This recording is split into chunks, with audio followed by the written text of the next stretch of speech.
Hello అండి, నమస్తే. Welcome to కల్పన వంటశాల. ఈరోజు మన వంటశాలలో బీట్రూట్తో మంచి మసాలా కర్రీ తయారు చేసుకుందామండి. నార్మల్గా బీట్రూట్తో మనం వేపుడు మాత్రమే తయారు చేసుకుంటుంటాము. అలా కాకుండా నేను చెప్పిన ఈ విధంగా పచ్చి కొబ్బరి పేస్టు అలాగే బీట్రూట్ వేసి చాలా టేస్టీగా రుచికరమైన మసాలా కర్రీని తయారు చేసుకుందామండి. చాలా బాగుంటుంది.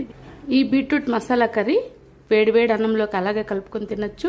సైడ్ డిష్గా బాగుంటుంది. చపాతీ నాన్ పుల్కాలకి చాలా చాలా బాగుంటుంది. కాబట్టి ఒక్కసారి ఈ బీట్రూట్ మసాలా కర్రీని అందరం కూడా తయారు చేసుకొని తిని ఎలా ఉందో చూద్దామండి. దీనికి ఏమేం కావాలంటే ఒక పావు కిలో బీట్రూట్ తీసుకొని పైన చెక్కంతా తీసేసి కడిగిన తర్వాత ఇలా ఈ విధంగా ఇంతింత ముక్కలు ఉండే విధంగా మనం బీట్రూట్ని అంతా కట్ చేసి పెట్టుకోవాలి. తర్వాత హాఫ్ చిప్పు కొబ్బరి, పచ్చి కొబ్బరి తీసుకొని కొద్దిగా వాటర్ వేసి ఈ విధంగా పేస్ట్ చేసుకోవాలి. అల్లం వెల్లుల్లి పేస్టు, 2 టమోటాలని ఈ విధంగా చిన్న చిన్న ముక్కలుగా కట్ చేసుకోవాలి.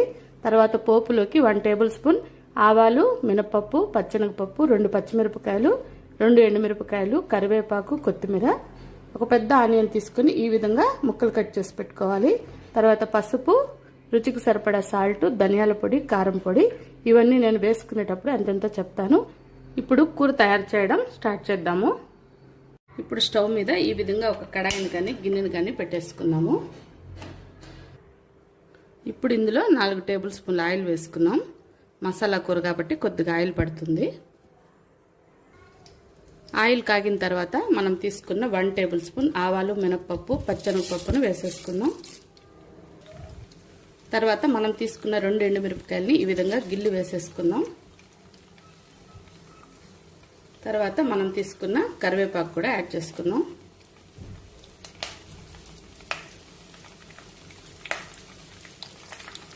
తర్వాత కట్ చేసుకున్న ఉల్లిపాయలు, తర్వాత కట్ చేసుకున్న 2 పచ్చిమిరపకాయలు కూడా యాడ్ చేసుకొని ఒకసారి వీటినంతా కలుపుకుంటూ వేయించుకున్నాము.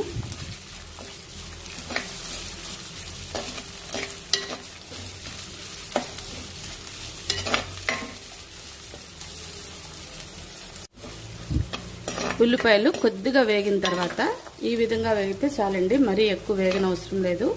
ఈ టైంలో అల్లం వెల్లుల్లి పేస్ట్ 1 స్పూన్ వేసుకున్నాము.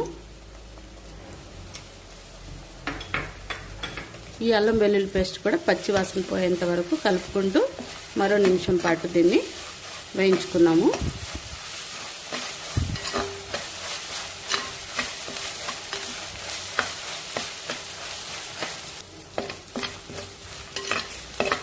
అల్లం వెల్లుల్లి పేస్ట్ కూడా వేగిపోయిన తర్వాత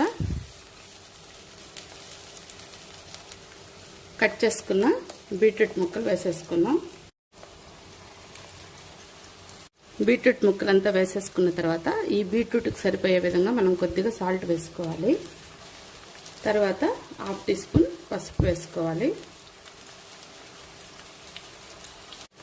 ఇప్పుడు దీన్నంతా ఒకసారి బాగా కలిపేసుకోవాలి.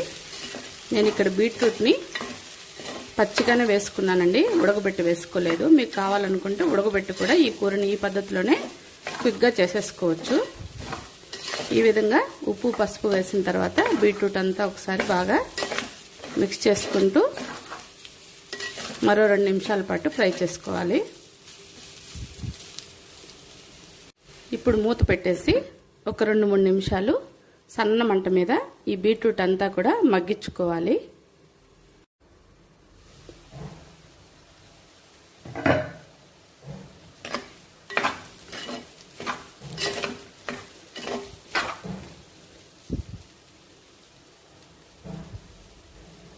ఇలా 2-3 నిమిషాలు మనం బీట్రూట్ని మగ్గించుకున్న తర్వాత మనం కట్ చేసుకున్న టమోటా ముక్కలు వేసేసుకోవాలి. ఇక్కడ నేను 2 మీడియం సైజ్ టమోటాలు తీసి కట్ చేసుకున్నాను. ఈ విధంగా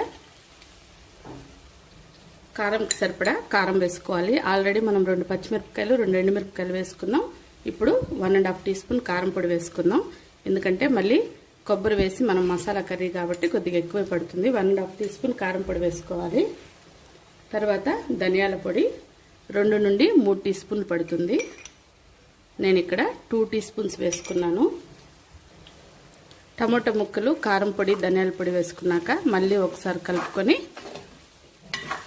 మరో 2 నిమిషాల పాటు ఈ టమోటా ముక్కలు మెత్తబడేంత వరకు మనం ఈ బీట్రూట్ని టమోటా ముక్కలతో పాటు ఉడకనివ్వాలి.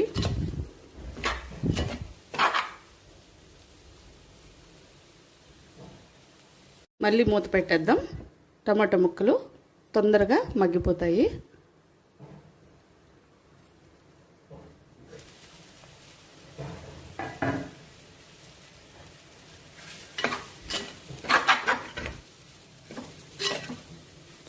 టమాటా ముక్కలు కూడా కొద్దిగా సాఫ్ట్ అయిన తర్వాత మనం పేస్ట్ చేసుకున్న పచ్చి కొబ్బరి పేస్ట్ ఉంది కదా, అది ఇందులో వేసేసుకోవాలి.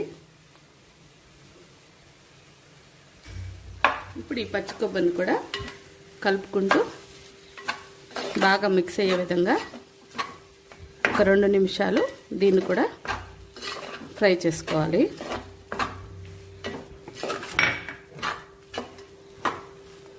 బీట్రూట్తో కూర ఏం బాగుంటుందిలే అని మాత్రం అనుకోకండి. ఒక్కసారి తప్పకుండా ఈ విధంగా చేసుకొని తిని చూడండి.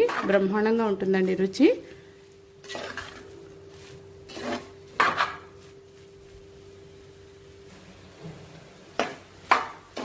ఈ విధంగా బాగా మిక్స్ అయిన తర్వాత మనం ఇందులో కొద్దిగా నీళ్లు పోసుకోవాలి.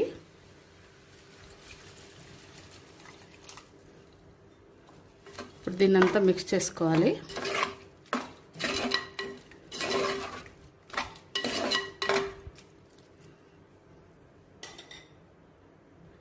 ఇంతకుముందు మనం బీట్రూట్కి సరిపోయే విధంగా మాత్రం సాల్ట్ వేసుకున్నాము. ఇప్పుడు ఈ టైంలో సాల్ట్ చెక్ చేసుకొని సరిపోకపోతే కొద్దిగా సాల్ట్ వేసుకోవాలి. డెఫినెట్గా మళ్ళీ కొద్దిగా సాల్ట్ పడుతుందండి. ఎందుకంటే కొబ్బరి, కారం, ధనియాల పొడి, పసుపు అన్నీ వేసుకున్నాం కదా, కొద్దిగా వాటర్ కూడా వేసుకున్నాం కాబట్టి మనకి కొద్దిగా సాల్ట్ అనేది అవసరం అవుతుంది. ఒకసారి చెక్ చేసుకోండి.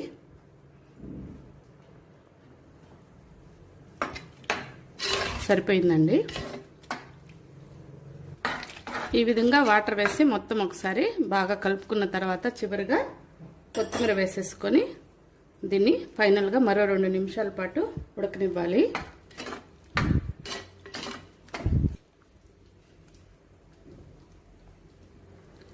మూత పెట్టేసి ఉడకనిద్దాము.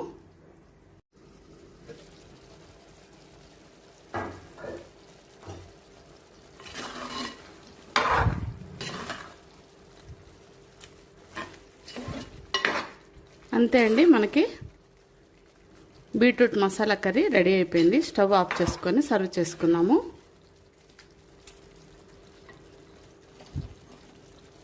చూసారు కదా ఎంత కలర్ఫుల్గా మనకి బీట్రూట్ మసాలా కర్రీ రెడీ అయిపోయిందో. కలర్ ఒక్కటే కాదండి, రుచి కూడా అదిరిపోతుంది. తప్పకుండా ఒకసారి ట్రై చేయండి. ఇప్పటి వరకు నార్మల్గా అందరూ కూడా వేపుడే ఎక్కువ తయారు చేసుకుంటారు, కానీ ఇలా ఈ విధంగా బీట్రూట్ మసాలా కర్రీని ఎక్కువగా చేసుకోకపోయి ఉండొచ్చు. ఒక్కసారి నేను చెప్పిన ఈ పద్ధతిలో తప్పకుండా ట్రై చేయండి. ట్రై చేసి మీకు ఎలా కుదిరిందో తప్పకుండా మెసేజ్ చేయండి. ఓకే అండి, మా ఈ రెసిపీ మీకు నచ్చినట్లయితే లైక్ చేసి షేర్ చేసి తప్పకుండా సబ్స్క్రైబ్ చేసుకోండి. అలాగే పక్కనే ఉన్న బెల్ ఐకాన్ని ప్రెస్ చేయండి. అలా ప్రెస్ చేస్తే మన వంటలన్నీ కూడా మీకు వెంటనే నోటిఫికేషన్ ద్వారా వస్తాయి. ఫస్ట్ టైం ఇప్పుడే మన ఛానల్ చూస్తున్నట్లయితే తప్పకుండా మన ఛానల్లో మంచి మంచి రెసిపీస్ ఉన్నాయండి. అన్నీ కూడా ఒకసారి చూడండి, చూసి ట్రై చేయండి. ట్రై చేసి మీకు ఎలా కుదిరాయో కూడా నాకు మెసేజ్ చేయండి. ఓకే అండి, మరో టేస్టీ రెసిపీతో మళ్ళీ కలుద్దామండి. Thank you for watching. Bye అండి.